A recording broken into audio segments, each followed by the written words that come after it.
Good evening, ladies and gentlemen.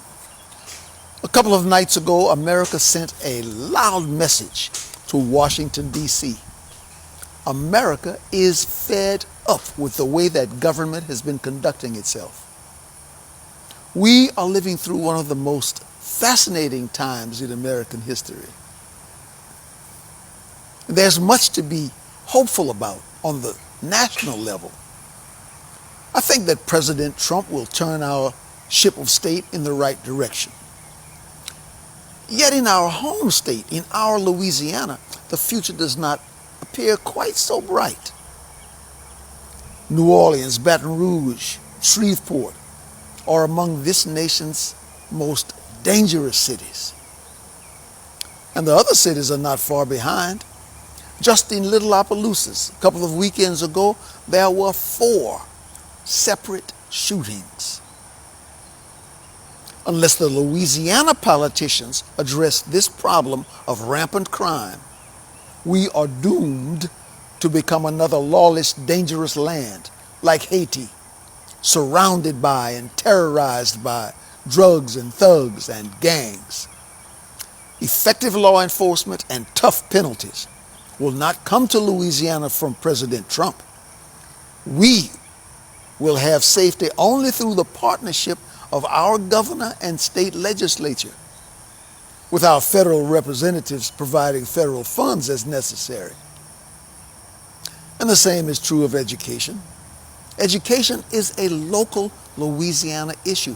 We shall continue to have a failing public school system until the governor and state legislature pass laws giving teachers full authority over their classrooms and taking violent, disrespectful, and disruptive students out of the standard classroom and placing them in an environment which can more adequately address and treat their issues.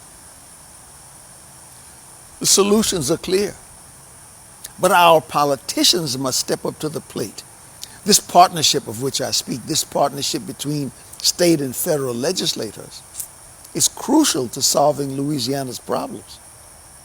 For example, if Louisiana's federal senators and congressmen stood together and demanded 10% of each foreign aid bill, 10% would be taken off the top of the billions being sent to Ukraine or Poland or Ghana. 10% off the top comes to Louisiana. Or our senators and congressmen would stand together and do all they can to block passage of that bill. If they do that, we could fix our roads, feed our hungry, and house our homeless. But you know there are 2 problems with that. First, we elect so many gutless rhinos to represent us. The second problem is that we just gave away a congressional district to a super Kamala liberal. That's worse than a rhino. I hear someone asking a question right now. How did we give away that district, you ask? We gave the job of redrawing the district to the very Kamala liberal who wanted that congressional seat for himself. He drew for himself a severely gerrymandered district where no Republican could win, although one came very close.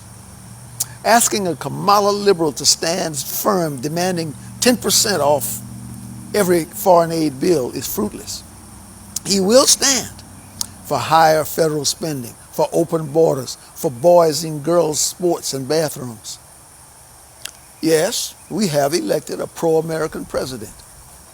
Yes, he will have a pro-American Senate.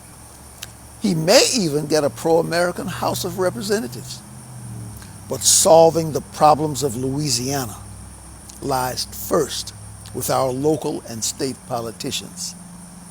Then they can partner with our D.C. representatives. The problem of division is another very thorny problem. When Trump won, 1/3 of the country just went plain crazy. Even once respected organizations and their media cronies are fanning the flames of hatred and division. Let me give you an example. From the NAACP, no less. NAACP election protection teams have been activated to combat partisan extremists. That's us they're talking about. Hell-bent on dismantling democracy. That's what the loony left is saying. Many of these leftist loonies call us Marxists, Nazis, racists, supremacists, all designed to frighten and activate hatred and division. Our battle has just begun.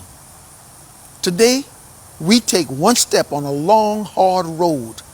This battle will not be won. We cannot rest as long as our children receive substandard education, nor as long as homeless people live on our streets, as long as our government throws our money away in foreign lands while ignoring the needs of our people.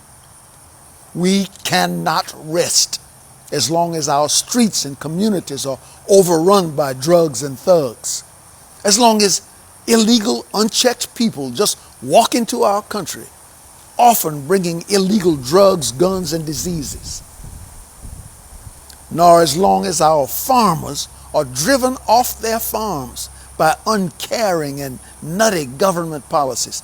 Tonight, I make a promise to you.